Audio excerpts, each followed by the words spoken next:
میں سمجھتا تھا کہ ان لوگوں نے بہت برا کیا ہے سی اے لا کر این آر سی کی آواز لگا کر،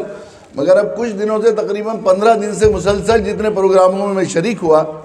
اور جتنے پروگراموں کی روداد اخبارات میں سوشل میڈیا پر آ رہی ہے، تو میں بہت مشکور ہوں اپنے پرائم منسٹر مودی جی کا اور جناب امت شاہ صاحب کا اور ان کے دوستوں کا کہ وہ 47 کے وہ واقعات جنہیں ہم ایک خواب سمجھ کر یاد کیا کرتے تھے کہ جو ہے وہاں اس میں ایودھیا میں جو ہے وہ یہاں سے ریولوشن چلا تھا، ایک مسلمان تھے شاہ میر علی صاحب اور ایک پنڈت جی تھے جو دونوں چلا رہے تھے، دونوں کو ایک پھندے میں پھانسی دی گئی تھی۔ ہانسی میں ایک چودھری تھے جو تھے، ان میں ایک بزرگ تھے، دونوں نے چلائے تھا ساتھ میں، تو جو چودھری تھے ان کو جو ہے وہ زندہ دفن کر دیا گیا تھا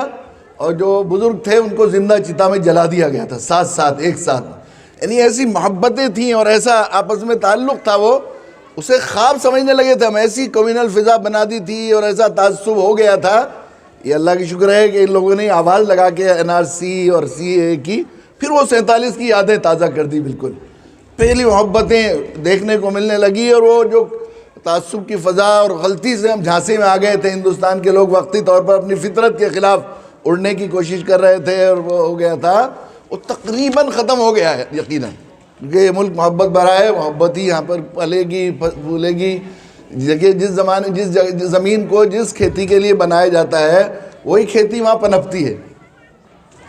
چاول کی کھیتی الگ ایک خاص زمین چاہیے، چنے کی کھیتی الگ زمین کے لیے، سیب کی کھیتی وہیں ہوتی ہے اونچے پہاڑوں پر کشمیر میں ہوگی، زعفران کی کھیتی کشمیر میں ہوتی ہے، وہاں سے خوشبو اسی کی کھیتی، جس علاقے کی کھیتی ہوتی ہے جس فصل کی اسی کی خوشبو آتی ہے۔ اس کے مزاج کے خلاف اگر اس میں کھیتی کریں گے تو وہ فصل پنپتی نہیں۔ ایک زمانے میں بتایا کرتا ہوں کشمیر میں ہمارے کرم فرما نے مجھے ایک سیب کا درخت دیا تھا، چھوٹا سا پیڑ، کہ یہ آپ کے علاقے میں بھی ہو جائے گا۔ ہم لائے گھر کی کیاری میں لگایا تو وہ خوب سرسبز ہو گیا، بالکل ہم سمجھے واہ ہمارے یہاں بھی سیب ہونے لگے۔ کشمیر والوں کے حضرت مولانا ثناء اللہ کے مرہون منت نہیں رہنا پڑے گا کہ وہیں سے ہم پیٹی منگوائے، ہمارے بھی ہونے لگیں گے۔ بہت خوش ہو رہے تھے کہ اب کھیتی ہوگی، لیکن ہماری زمین سیب کی کھیتی کے لیے بنائی نہیں ہے اللہ نے۔ تو جب وہ بڑا ہوا اور اس میں سیب آئے تو بالکل کڑوی گانٹھے،